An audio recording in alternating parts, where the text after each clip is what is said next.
Kamu mau mulai bisnis online tapi modalnya sedikit? Tenang, di video kali ini aku akan sharing langkahnya step by step caranya untuk mulai bisnis online dengan modal kecil. Dan langkah pertama adalah persiapan. Challenge-nya saat kita tuh berbisnis dengan modal yang pas-pasan adalah kita perlu hati-hati menggunakan uang kita. Karena at the moment cash di rekening itu nggak cukup untuk bayar biaya operasional, that's it, bisnis kamu bisa terancam tutup. Jadi, kamu harus bisa kelola uang yang terbatas dan alokasikan kemana nih, biar hasilnya itu maksimal. Ingat ya, kalau modal kamu itu terbatas, jangan langsung menghabiskan uangmu atau terlalu investasi terlalu besar di hal-hal yang hanya kelihatan keren, padahal nggak terlalu penting gitu. Nah, saran aku adalah prioritaskan dulu hal-hal yang benar-benar kamu butuhkan untuk bisa segera mulai jualan.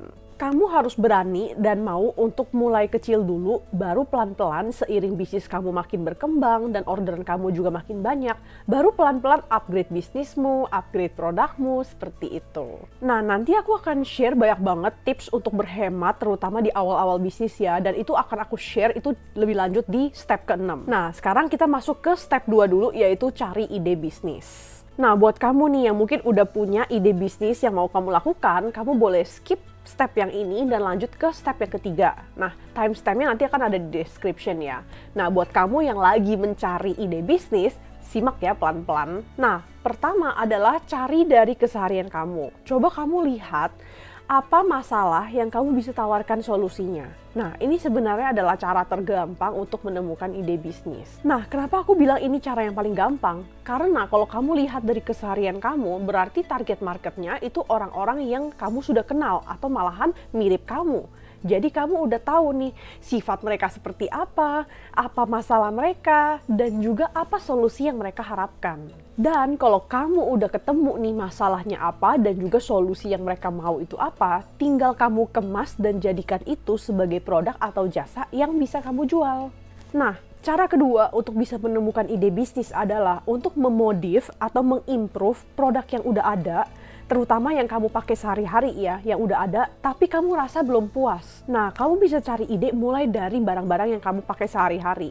Nah, barang-barang yang kamu pakai sehari-hari, masih ada apa yang kurang gitu. Ada nggak produk yang kamu rasa kamu kayaknya masih bisa modif lagi nih untuk jadi lebih baik lagi? Nah, next, kamu juga bisa menemukan ide atau inspirasi bisnis dari hobi atau skill yang kamu punya.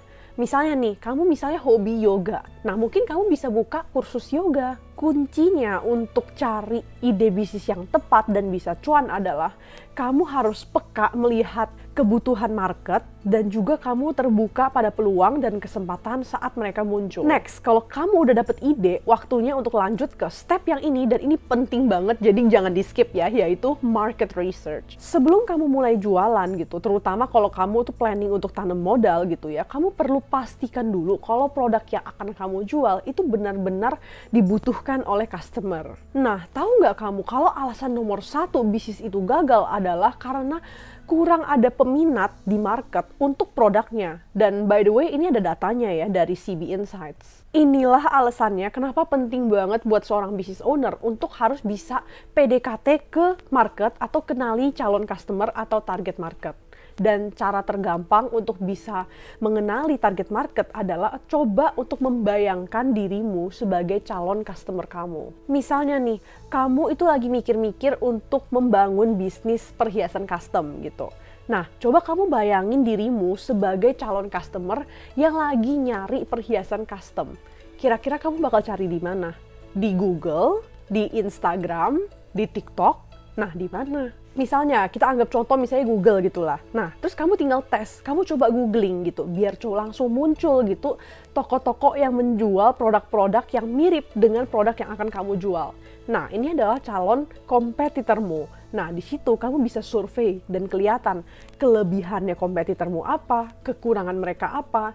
Mereka tuh jualannya di platform apa, apakah di marketplace, di Etsy, atau di mana, di website sendiri, kayak gitu. Kamu juga bisa melakukan perbandingan harga jual dari antara segitu banyak kompetitormu, dan kamu bisa pelan-pelan peka gitu ya, melihat kira-kira menurut kamu harga jual yang wajar itu seberapa gitu. Dan juga kamu juga bisa memikirkan kira-kira keunggulan atau kelebihan apa yang harus kamu tawarkan kepada customer kamu biar kamu itu bisa bersaing atau unggul daripada kompetitormu. Nah, nggak cukup untuk kita mengenali marketnya doang atau kompetitornya aja, tapi kita juga perlu mengenali si calon customernya atau si sosok target marketnya yang akan nanti beli produk kita gitu. Coba kamu pelan-pelan pikir, nggak usah buru-buru karena ini penting banget ya. Coba kamu pelan-pelan pikir, sosok orang seperti apa nih yang paling cocok dengan produk kamu. Karena ini adalah kunci untuk kamu membangun strategi marketing nanti belakangannya. Saat kamu jualan gitu, kamu harus memikirkan satu target market yang spesifik untuk kamu jualin gitu. Meskipun kamu nggak menutup dirimu untuk jualan ke orang yang di luar target market kamu. Nah, di sini aku ada daftar pertanyaan yang bisa kamu screenshot dan isi ya untuk bisa menentukan target market kamu yang spesifik. Semoga membantu. Oke, kalau kamu udah menyelesaikan market research, kamu siap untuk lanjut ke langkah selanjutnya dalam jualan online, yaitu bangun sosmed. Kalau kamu mau bisnis jualan online, pasti social media itu very crucial ya. Karena social media itu cara paling gampang dan juga murah untuk menjangkau customer baru dan bikin mereka tertarik dengan produkmu. Kalau dalam sosmed, jangan coba untuk menjangkau semua orang, tapi coba untuk menargetkan suatu kelompok orang yang spesifik, yaitu target market kita yang udah kita tentukan di step sebelumnya. Ini rahasianya biar jualan kita itu kelihatan unik dan juga unggul di antara ribuan online shop lain yang mungkin bisa jual barang mirip-mirip. Nah, kalau kamu tuh mau terjun ke sosmed tapi kamu bingung mau mulai di Instagram atau di TikTok ya. Nah, sebenarnya sih lebih bagus dua-duanya. Tapi aku ngerti banget ya buat kamu yang mungkin pemula dan kamu rasa kayaknya belum sanggup nih untuk jalanin keduanya.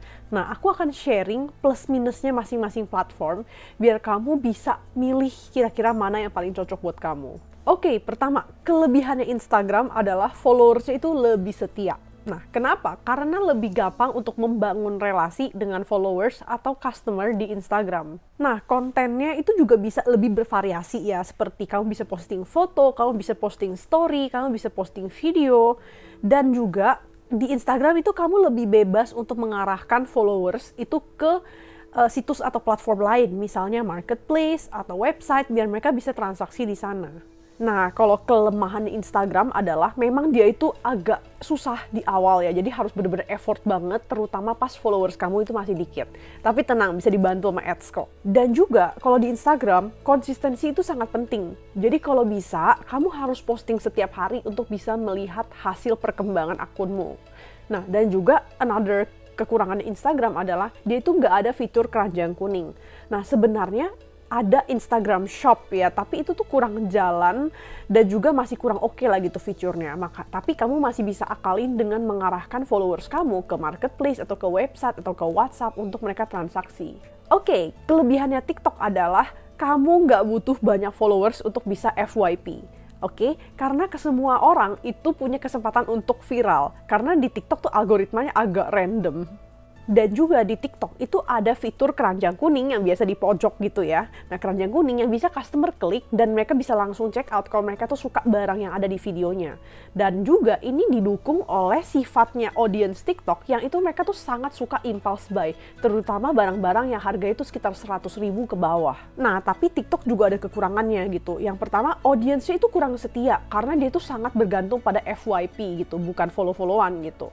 Nah, dan juga kadang-kadang FYP-nya tuh nggak bisa diprediksi. Kadang kamu bisa viewsnya tuh rendah dan nggak FYP berbulan-bulan gitu. Dan itu tuh kadang bukan salah kamu kok gitu.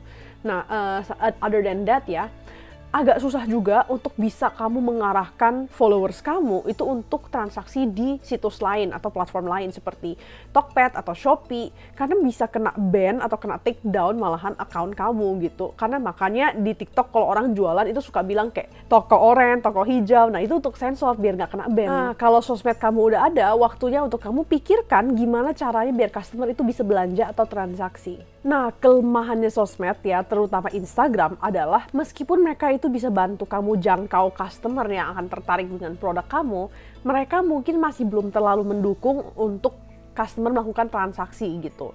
Dan kamu makanya butuh kadang-kadang kamu perlu gitu ada platform atau situs lain yang kamu bisa arahkan customer kamu untuk transaksi di sana. Nah, cara untuk customer itu bisa belanja produk kamu via online itu sebenarnya ada banyak ya. Ada website, ada marketplace, ada WhatsApp, dan kamu harus menentukan kamu mau terjun ke platform yang mana. Nah, kalau kamu itu pemula banget dan juga modalnya itu minim banget dan baru pertama kali jualan, aku saranin untuk mulai dari WhatsApp dulu. Karena memang itu yang paling simple dan gak ribet gitu ya untuk mulai.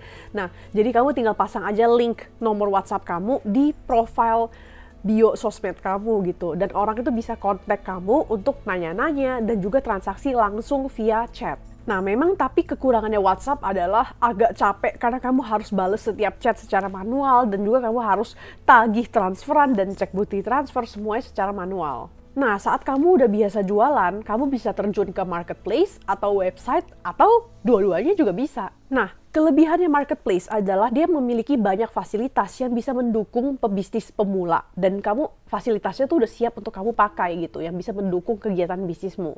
Dan juga banyak customer yang mungkin lebih percaya transaksi via marketplace daripada dari WhatsApp. Nah, tapi kekurangannya marketplace adalah dia itu bisa banyak perang harga dan juga banyak hidden cost ya, seperti biaya layanan, biaya gratis ongkir, dan masih banyak lagi lah. Nah, on the other hand, kalau kamu punya website sendiri gitu, branding kamu otomatis akan lebih kuat.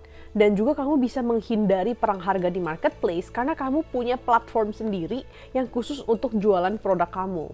Nah, tapi kekurangannya website adalah memang kamu butuh sedikit modal ya untuk bangun website gitu. Tapi the good news is, zaman sekarang setahu aku udah banyak banget platform yang menyediakan layanan bikin website secara gratis tanpa harus ngerti coding gitu. Contohnya WordPress gitu. Dan kamu bisa nonton tutorialnya banyak banget ada di YouTube. Nah, kalau kamu itu udah mulai jualan, berarti kamu waktunya untuk cari cara biar bisnis kamu itu bisa survive dengan modal yang terbatas. Dan langkah selanjutnya adalah tips berhemat di awal bisnis. Nah, mungkin di awal-awal coba kamu bisa pakai alternatif yang gratis atau at least lebih murah dulu ya gitu. Nanti setelah kamu udah biasa jualan, orderan juga udah mulai makin rame, baru kamu bisa pelan-pelan upgrade peralatanmu, upgrade bisnismu, dan upgrade produkmu sesuai dengan kebutuhanmu. Nih, aku langsung kasih contoh ya gitu. Misalnya untuk bikin konten untuk kamu posting di account sosmed bisnismu, mungkin kamu nggak harus langsung mulai dengan rekrut satu tim konten yang ada fotografer, videografer, editor, graphic design, dan kamu harus keluar jutaan kan untuk gaji mereka. Nah, kamu bisa mulai dengan opsi yang gratis atau mungkin ya modalnya minim dulu. Contohnya gini, kalau kamu belum bisa meng-hire fotografer yang profesional atau membeli kamera yang mahal, kamu bisa foto produkmu pakai HP dulu. Kalau kamu belum siap untuk bisa meng-hire desainer grafis gitu, kamu bisa menggunakan opsi yang gratis dulu dan kamu bisa desain otak-atik sendiri gitu pakai aplikasi-aplikasi gratis seperti PicsArt atau Canva. Terus kalau kamu rasa edit video pakai software profesional itu susah seperti Premiere Pro gitu, kamu bisa pakai opsi yang gratis dulu seperti CapCut dan ini kamu bisa edit langsung dari HP kamu. Terus untuk packaging, mungkin kamu nggak harus langsung mulai dengan bikin custom packaging yang lucu, unik, tapi minimum kuantitinya tuh gede gitu. Nah, kamu bisa mulai dengan packaging yang mungkin kelihatannya biasa-biasa aja. Yang penting paket kamu itu bisa aman nyampe ke customer kamu. Nanti kalau jualanmu itu udah rame, duit kamu juga udah lebih aman, kamu banyak kesempatan untuk mengupgrade produkmu, bisnismu, dan semua peralatanmu. Nah, gimana sih cara kamu untuk berhemat di saat awal-awal mulai bisnis? Coba sharing di komen, aku juga penasaran. Oke, sejauh ini kan aku udah sharing dasar-dasar biar kamu bisa mulai bisnis dengan modal yang pas-pasan atau terbatas gitu kan. Dan mungkin kamu pikir, gimana ya caranya biar nanti produk aku saat launching bisa rame? Nah, kalau itu kamu, nonton videoku yang ini karena aku udah sharing semua rahasianya biar kamu bisa launching produk yang banjir orderan. Thanks for watching dan sampai jumpa di video ini.